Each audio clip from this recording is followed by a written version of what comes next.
Et donc, l'infirmière,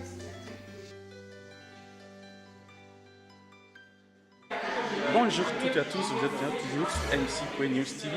Sur MC.News TV, aujourd'hui donc je suis dans mon fief, je suis à Namur et j'essaie un peu de couvrir toutes les activités des Namurois et Namuroises qui sont actifs sur Namur.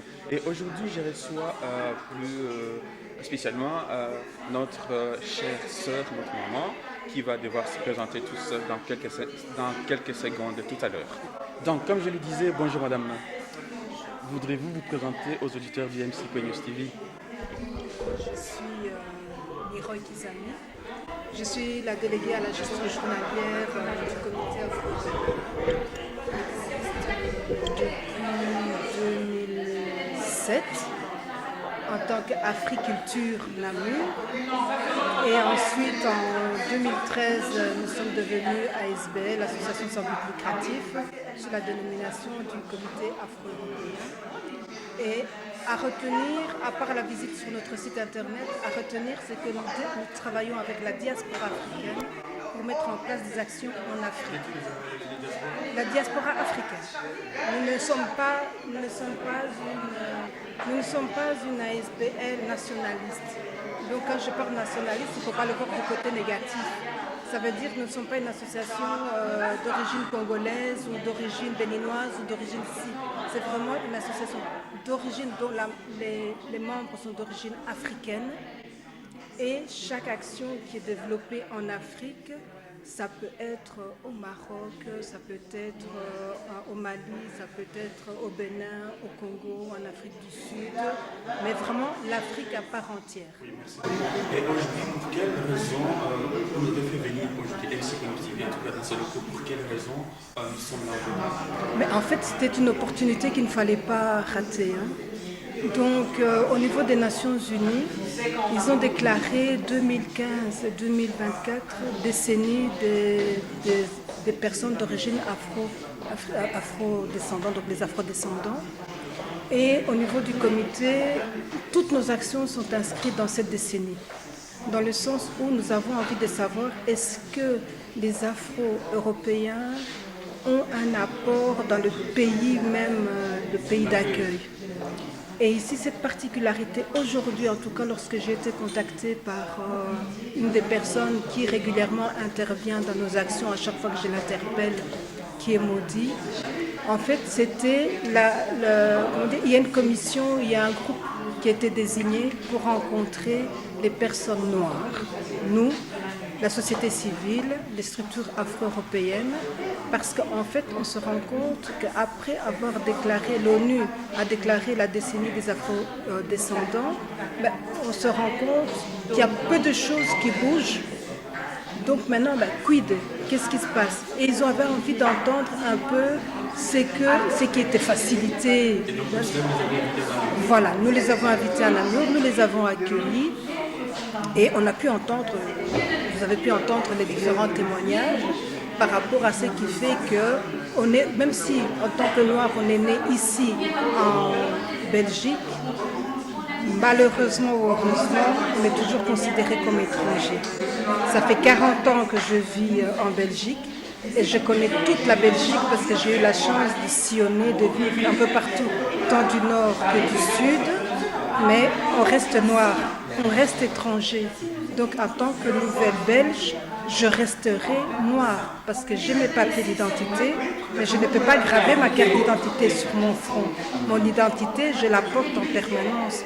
Donc je continuerai toujours à subir les discriminations, les diverses discriminations dont nos frères et sœurs, nos mamans, nos papas subissent au quotidien, que ce soit que ce soit de l'agression. De nos temps, c'est devenu pernicieux en fait, parce que c'est un harcèlement moral, administratif, à différents niveaux. Et lorsqu'on ose en parler, en fait, nous sommes des affabulateurs. De maintenant, écoute, ça va, c'est bon, quoi. C'est pas, écoute, on a évolué.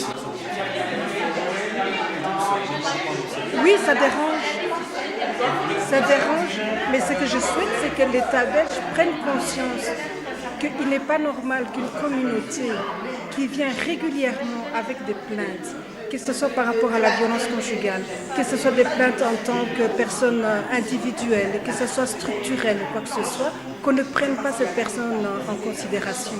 Et que, pour eux, les plaintes ne sont pas fondées. Lorsque moi, en tant que femme, je me présente à la police en disant voilà, je suis victime de violences conjugales et que le policier va se contenter de dire oui, mais où avez-vous rencontré votre compagnon? Je l'ai rencontré, mais c'était dans la même école. Ah, il n'est pas venu vous chercher là-bas en Afrique? J'ai dit non, je l'ai rencontré ici en Belgique.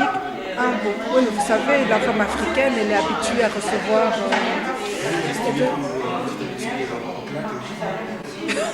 Personne. Personne n'est habitué. Si tout le monde est habitué aux claques et aux gifles, je pense que la Commission européenne, lorsqu'elle a inscrit dans une de ses lois l'interdiction de la fessée, ce n'est pas pour rien. Ce n'est pas pour rien. Et la violence, en tout cas, la violence intrafamiliale est inadmissible. Et j'ai même envie de dire, on parle souvent de la violence faite aux femmes. J'ai eu l'occasion d'accompagner des papas qui étaient victimes de violences aussi. Mais l'homme ne peut pas dire ma femme me bat. La fierté masculine. Mais quand il le dit, en tout cas des expériences que j'ai vécues, je peux vous dire que même dans la tonalité, je suis victime de violence, ma femme me bat. Quoi, t'as un omelette, t'as pas de compagnie, donc c'est aussi une violence. Donc on ne veut pas, l'homme ne va pas dénoncer parce qu'il va recevoir en retour de la violence. Donc la violence intrafamiliale, non. Et j'étais ravie lorsque j'ai appris qu'au niveau de l'arrondissement judiciaire de Namur, ceux qui étaient pionniers, c'était l'arrondissement judiciaire de Liège, où toutes les plaintes qui étaient déposées pour les violences intrafamiliales, c'était tolérance zéro. Et ensuite, l'arrondissement judiciaire de Namur a suivi le pas. Donc maintenant, on commence à prendre en considération. Mais il y a toujours une petite différence lorsqu'il s'agit d'une femme d'origine africaine, une personne d'origine africaine qui vient parler, qui veut déposer plainte. Et quel demandez-vous aux invités justement des Nations Unies?